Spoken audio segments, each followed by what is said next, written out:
Hello and welcome to Country Sports TV.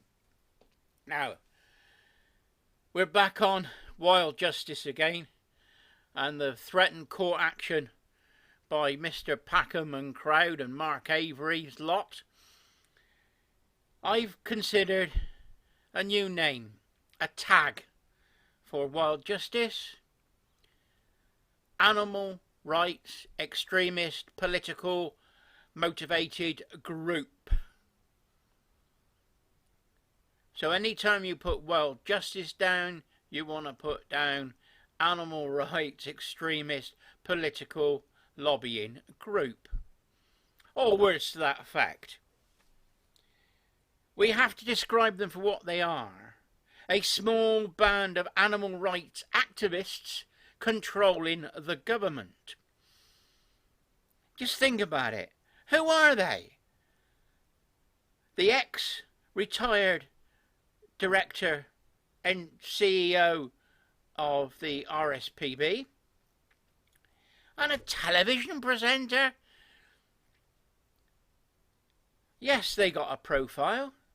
Yes, they use social media. But should they be allowed to control what the government does? Just by simply writing a letter. They threatened court action over the general licence. An English nature revoked the general licences. No court case, no action. We didn't, by the sounds of it, the shooting organisations, as you've seen by my interview with Tim Bonner, had no say in it. They don't know what's going on. Now we find the latest one is on game birds, which I said in my last video. We've done some more research on this, and we found online a letter from English Nature asking for money. Actually came through on my Twitter account. You can't make this up. They want money from me to take the government to court. Now, what it is they're complaining to the government that they haven't followed EU procedures, rules. And what they're saying is that the release of non-native species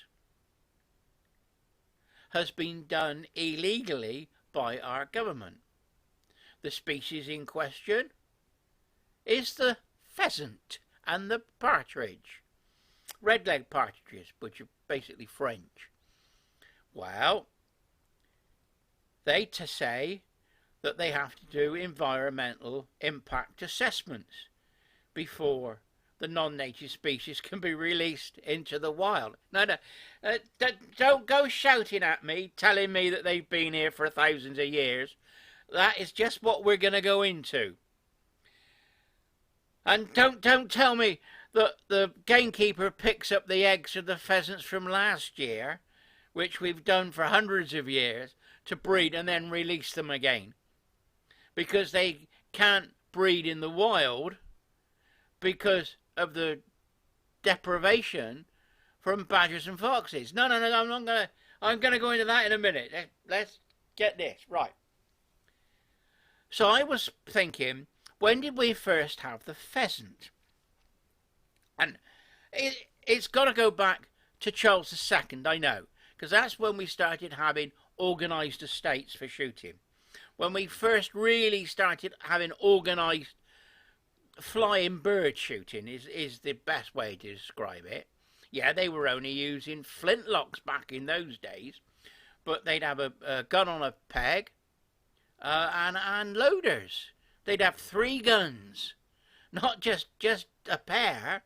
They'd have 3 muzzle loaders, and they may have even had 2 loaders. But to start with, it was walked up birds.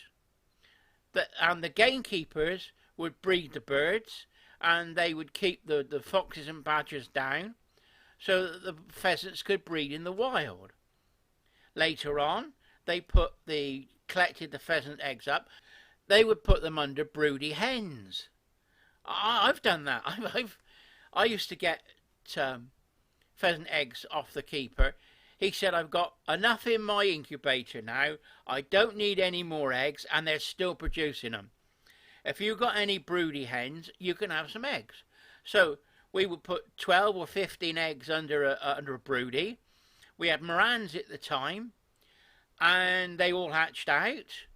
And we had brilliant pheasants. I mean, I released them in Wales, and I released them here locally. And they were around for years and years and years. I used to go up the farm where I released them and maybe shoot a cockbird at Christmas. So we had a pheasant for Christmas.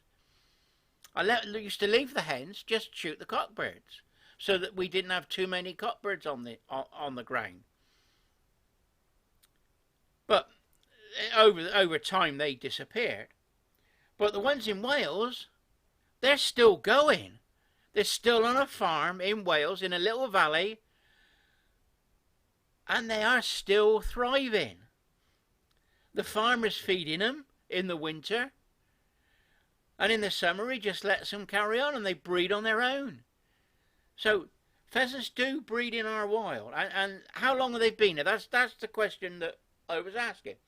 So I did a little Google search, and I found a wonderful article written in 2015, and I got to admit that it's Mike Yardley. I got to give him the credit for this. He's done a brilliant article. It was in the field, and it's online, and I'll put a link in the description below, so if you want to have a read of the whole lot, you can. Pheasants were here during the Roman times. The Romans brought the pheasants over. We think the Romans would have kept pheasants like we keep chickens today, for eggs and for the table. The Normans brought pheasants over. There's an account of the Rochdale monks having a delivery of animals: 16 pheasants, 30 geese, 300 hens, 1,000 lamprey, 1,000 eggs, 4 salmon, and 4 sheaves of wheat. That was in 1089. So that proves pheasants were here at the time of the Normans. So they would have been brought over in 1066. I'm not saying there wasn't pheasants already here, but that's the account that Mike gives. And then later on, the Archbishop of York had a banquet. They had a number of animals for the feast, and I'm going to read it off here. 1465, Archbishop of York. 200 pheasants, 12 porpoises and seals, 104 peacocks, 400 swans, 500 stags, 2,000 geese, 4,000 mallards, and 6 boar. God, that must have been some meal. How many was he feeding? That was in 1465. So we've had the pheasants here for that long. Now, we know that under Charles II, they were bringing the estates back after the reintroduction of the monarchy, after the Commonwealth under Cromwell. The estates were built, they made deer parks and brought... There was no deer in Britain except the red deer after the Civil War. And the red deer were in Scotland and on Exmoor. And we only had red deer. The roe and fallow had all been wiped out during the Civil War. So the estates were built up, and they reintroduced deer, roe and fallow into deer parks. They also introduced the pheasant into the woodland. And the trade of keepers was basically started then to control pests and breed pheasant. And then it was English partridge.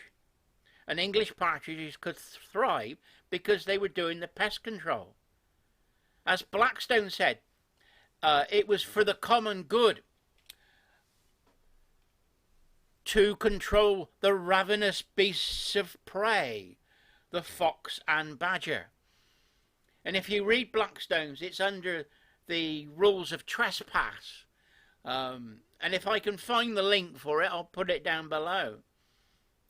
It said the destruction of the wild beasts of prey were for the common good. That's got to be true today. That's why we're allowed to shoot pigeons and corvids. But the government has given us a general licence, so from a common law right, it has now become something that they allow us to do. They shouldn't be allowing us to do pest control. Same with foxes. They ban fox hunting. There's no less or no more foxes than there was before. They protected badgers. Badger numbers have just gone wild. In 500 acres of ground where I shoot,